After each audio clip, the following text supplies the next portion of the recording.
Welcome to the deep dive. Today we're jumping into a really intense part of the Old Testament. We're looking at 2 Kings, chapter 10. Yeah, this chapter is packed. It centers on Jehu and some pretty dramatic, decisive actions he took. Right, and to sort of get our bearings, this is happening after King Ahab's time. Ahab had really pushed Baal worship in Israel. Exactly. And God, through the prophet Elijah, had already pronounced judgment on Ahab's family line. This chapter, well, it shows that judgment starting to unfold, doesn't it? It really does. So our mission today, if you will, is to dig into these events in 2 Kings 10, see what insights we can pull out. And figure out how this ancient story might actually, connect with us today, maybe even strengthen our own faith.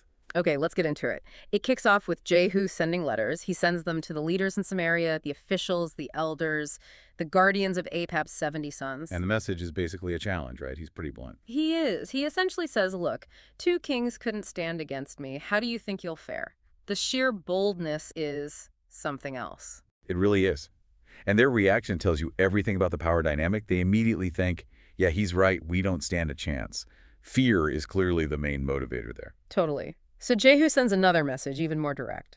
Take the heads of Ahab's 70 sons, he tells them, and bring them to me by tomorrow. I mean, just imagine receiving that order. It's brutal. And incredibly, they do it. They execute all 70 sons, put their heads in baskets, and ship them off to Jehu. It's such a stark picture of the times, isn't it? The ruthlessness, the fear, just shows how completely Jehu had seized control, or the perception of control anyway. So the next morning, Jehu goes out, sees these piles of heads, and addresses the people. And this is where it gets really interesting how he frames it. Yeah, he says something like, you guys are righteous. Look, I conspired against my master, but who killed all these? He distances himself slightly from that specific act. Right. And then he says, know now that nothing the Lord spoke against Ahab's house will fail. He's basically claiming this whole massacre is just God's prophecy being fulfilled. It's a very clever move, politically speaking. He's positioning himself not just as a king, but as an agent of divine judgment. But you have to wonder, don't you? How much is genuine belief and how much is, well, justification? That's the key question, I think. And he doesn't stop there. He goes on to eliminate everyone else connected to Ahab in Jezreel, his family, his officials, his priests. No one is left. Just absolute thoroughness, making a clean break from the past regime and, importantly, its religious associations. Then, on his way to Samaria, he bumps into some relatives of Ahaziah, the king of Judah, about 42 men. Right, they say they're just going to visit the royal family. Seemingly innocent. Seems that way, yeah. But Jehu orders them captured and killed, too, at this shearing pit place. Which kind of broadens the scope, doesn't it? It's not just about Ahab's direct line anymore. Maybe he saw any link to that dynasty as a threat. Could be. Then comes a really significant meeting. He meets Jehonadab, the son of Rechab. Oh, Jehonadab. A man known for his strict loyalty to Yahweh. Yes. Jehu asks him, essentially, is your heart right with my heart? Jehonadab says yes. And Jehu invites him into his chariot, saying, come with me and see my zeal for the Lord. That phrase really stands out, my zeal for the Lord. It does.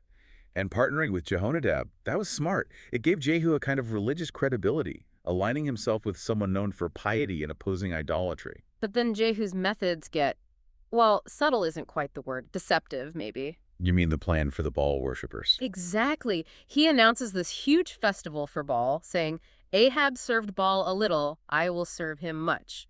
He orders all Baal's prophets, priests, and worshippers to come.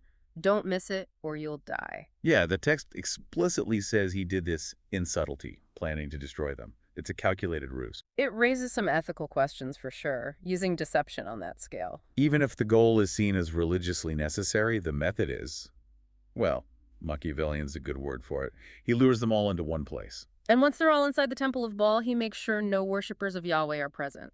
Then he gives the signal. And his soldiers go in and massacre everyone. Complete slaughter. Then they destroy the sacred pillars, tear down the temple, and turn the site into a public toilet, basically. A very definitive and, frankly, degrading end to public Baal worship in Israel at that time. It was certainly zealous. Hugely zealous. But then comes the however. The big caveat. All right. The goals and calves. Exactly. The narrative points out that Jehu, for all his zeal against Baal, didn't remove the golden calves that Jeroboam had set up in Bethel and Dan, another form of idolatry. And that's crucial. It shows his reforms were incomplete. He tackled the Phoenician import, Baal worship, maybe because it was tied directly to Ahab's house. But he kept the older, more established Israelite idolatry, perhaps for political reasons, to keep the northern kingdom separate from Judah and the Jerusalem temple. It certainly seems possible. It suggests his motives might have been mixed religious reform, yes, but also political consolidation on his own terms. Not necessarily a full return to God's prescribed worship. What's fascinating, though, is that God does commend Jehu. He does, but specifically for executing judgment on Ahab's house. God says, "Because you have done well in executing what is right in my eyes, your sons shall sit on the throne of Israel to the fourth generation." So God acknowledges the part Jehu did according to his will. It shows God can use imperfect people for specific purposes, right? Absolutely. God's plans can be fulfilled even through flawed instruments. But it's not a blanket approval of everything Jehu did or failed to do. And we see the consequences of that failure, too.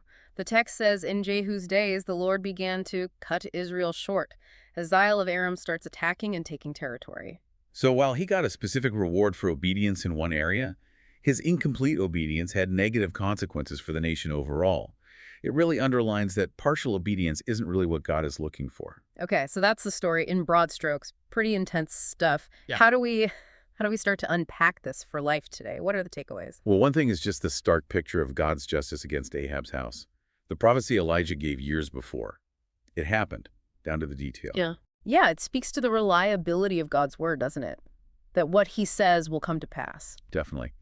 It reinforces that God's principles of justice are consistent, even if the historical context is very different from ours. It makes you think about accountability. And then there's that contrast we talked about. Jehu's intense zeal against Baal. But his tolerance of the golden calves. Right. That really hits home, I think. How often do we do that? Get really passionate about fighting one kind of wrong, maybe publicly. While quietly tolerating or ignoring other areas of compromise in our own lives. Selective adherence, you could call it. Yeah. We pick and choose which parts of faith and morality we focus on. Jehu's a powerful, maybe uncomfortable mirror for that tendency. And his story shows it has consequences. Those seemingly smaller compromises, the things we let slide, they can limit our effectiveness, hinder spiritual growth. It wasn't just his personal legacy. Israel suffered because of his incomplete obedience. It reminds us our choices impact more than just ourselves. That's a sobering thought. These things aren't isolated. But there's also encouragement here too, isn't there? The fact that God used Jehu despite his obvious flaws, his mixed motives, his brutality even. Right. That's actually quite hopeful. It tells us God doesn't wait for us to be perfect to work through us. His sovereignty means he can weave even our messy lives into his purposes. If our hearts are aligned with him in the main things, perhaps. Perhaps. It certainly shifts the focus from our adequacy to God's power. We also need to watch out for the potential for pride, like with Jehu. Was he just zealous for God or also zealous for Jehu, establishing his own dynasty? Yeah, it's a warning against taking pride in our good deeds or spiritual accomplishments. Are we doing things for God's glory or secretly for our own? Humility is key. And maybe the simple lesson of following through. Jehu started strong against idolatry, but didn't finish the job. Right. It's about addressing the root issues, not just the surface problems. What were the golden calves representing? Maybe a deeper ingrained compromise. We need holistic change. So connecting all this back to faith today, how does digging into this ancient, violent story actually strengthen our relationship with God now? Well, first, as you said, it shows God's word is utterly reliable. Prophecies fulfilled. That builds tremendous trust. We can rely on his promises because we see he keeps his word, even the words of judgment. Second, it highlights God's character, his holiness, his intolerance of persistent idolatry and injustice. Understanding that brings a deeper reverence, a healthy respect. It clarifies what truly matters to him. Third, knowing God uses flawed people like Jehu. That's encouraging. It means he can use us despite our imperfections, if we're willing. Yeah, it takes the pressure off needing to be perfect and puts it on being available. Right, exactly. But fourth, and this is the flip side, Jehu's story is a serious warning about partial obedience. It motivates us to seek wholehearted devotion, because that's where lasting impact and deeper relationship lie. Compromise limits blessing? Avoid those spiritual shortcuts. Pretty much. And finally, seeing the real-world consequences for Israel under Jehu just reinforces the importance of living according to God's ways.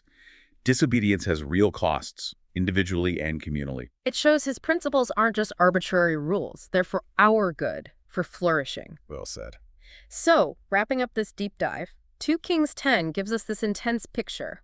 God's justice is real and thorough. Zeal is good, but it needs to be matched with complete obedience. And even when doing God's work, we need humility and full devotion for it to have lasting positive impact. It really challenges us to look beyond the surface actions and examine the heart, the completeness of our commitment.